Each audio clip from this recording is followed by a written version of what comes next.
Hi, I'm Alex, and this is Pucks and Paperbacks.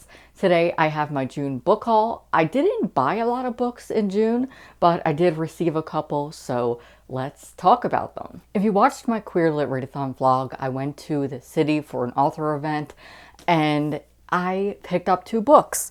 First was from the author herself, Maisie Eddings. This is A Brush with Love. It is a romance about 2 dental students.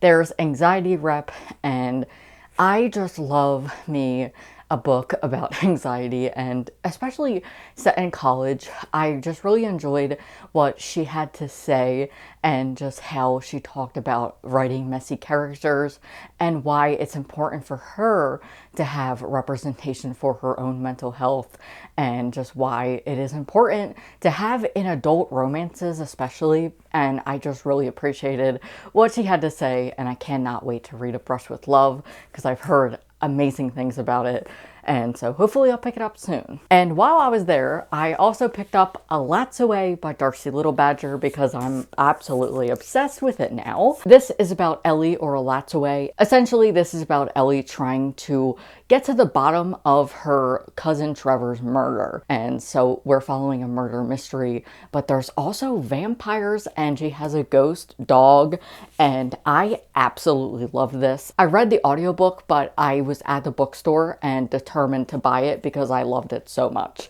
So definitely a great purchase. I think next month is my last month of pre-orders, but for June, I pre-ordered my friend Elizabeth Hunter's book, Hearts of Clay and Tempest. It is a Little Mermaid retelling. I'll have a link down below for all the books if you want to pick them up.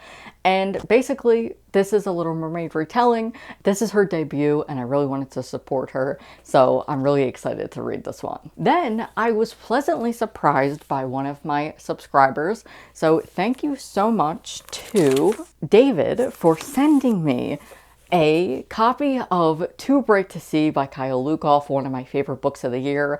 I am so happy that I have this because I definitely want to reread it, and I was just very surprised. So thank you so much to David for sending me a copy. I really appreciate it. As always, my Amazon wishlist is down below if you want to buy me a book, but I have also added some other things for like TBR games and things. So if you want to support the channel and you can't become a patron, my Amazon wishlist is down below, but don't feel inclined to if you don't have the means. I totally understand. Just watching the videos is support enough. So thank you again to David for sending me a copy. I am so happy to finally have my own copy of this because it's my favorite book.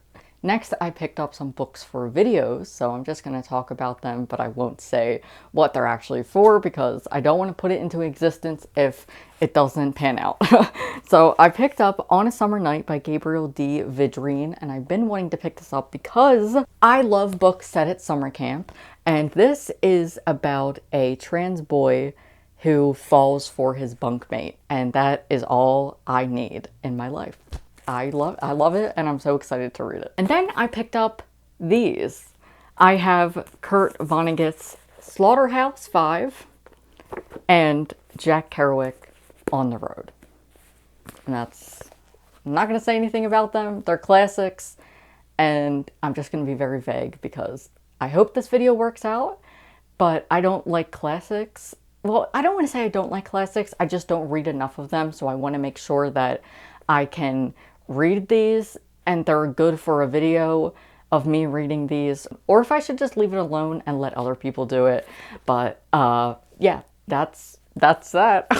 That's it for me today. Thank you for watching. Don't forget to give this video a thumbs up. It really helps out my channel when you do so. And if you're new here, feel free to hit subscribe because I talk about queer and trans books all the time on this channel. I'll see you next time with another video. Bye.